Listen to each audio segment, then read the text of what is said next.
పవన్ కళ్యాణ్ నటించిన హరిహర వీరమల్లు సినిమా గురించి ఎన్నాళ్లుగానో ఎదురు చూస్తున్నారు. ఈ సినిమా కరోనా వైరస్ కు ముందే అంటే 4 ఏళ్ల క్రితమే మొదలైంది. మధ్యలో కరోనా వచ్చింది. పవన్ రాజకీయాల్లో బిజీ అయ్యారు. ఇంకొన్ని సినిమాలు చేశారు. దీంతో ఈ సినిమా నిజంగా పూర్తవుతుందా అన్న అనుమానాలు అందరిలో ఏర్పడ్డాయి. అయితే ఇప్పుడు ఆ అనుమానాలన్నిటికీ చెక్ పెడుతూ ఇటీవలే సినిమా షూటింగ్ ముగిసినట్టు చెప్పి జూన్ 12న రిలీజ్ చేస్తామని మేకర్స్ ప్రకటించారు. కానీ తాజా పరిస్థితులు చూస్తే ఆ డేట్కి సినిమా వచ్చే ఛాన్సే లేదు. ఎందుకంటే పోస్ట్ ప్రొడక్షన్ ఇంకా పూర్తవ్వలేదు. దీంతో నిర్మాత ఏఎం రత్నం ఇప్పుడు కొత్త రిలీజ్ డేట్ కోసం చూస్తున్నట్టు సమాచారం. కొత్తగా వినిపిస్తున్న వార్తల ప్రకారం సినిమా జూన్ 20న రిలీజ్ అయ్యే అవకాశం ఉందని చెబుతున్నారు. కానీ ఆ డేట్కి ఇప్పటికే ధనుష్, నాగార్జున, శేఖర్ కమ్ముల, కుబేరా రిలీజ్ కానుంది. కాబట్టి అదే రోజున వీరమల్లును రిలీజ్ చేస్తే కలెక్షన్లు పంచుకోవడం వల్ల నష్టం వచ్చే ఛాన్స్ ఉంటుంది. ఇంకొక కీలక విషయం ఏమిటంటే వీరమల్లు, కుబేరా 2 సినిమాలు ఓటీటీ హక్కులు అమెజాన్ ప్రైమ్ తీసుకుంది. ఒకే ఓటీటీ ప్లాట్ఫామ్ పై 2 పెద్ద సినిమాలు ఒకేసారి విడుదలైతే అది వ్యాపార పరంగా మంచిది కాదు. అందుకే వీరమల్లు జూన్ 20న రావడం అసాధ్యం.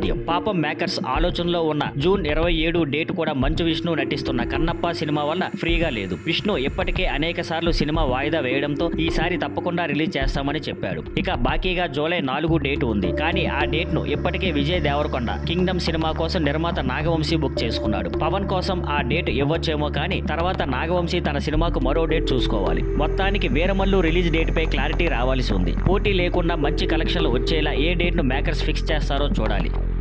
Thank you for watching. Please like, share and subscribe.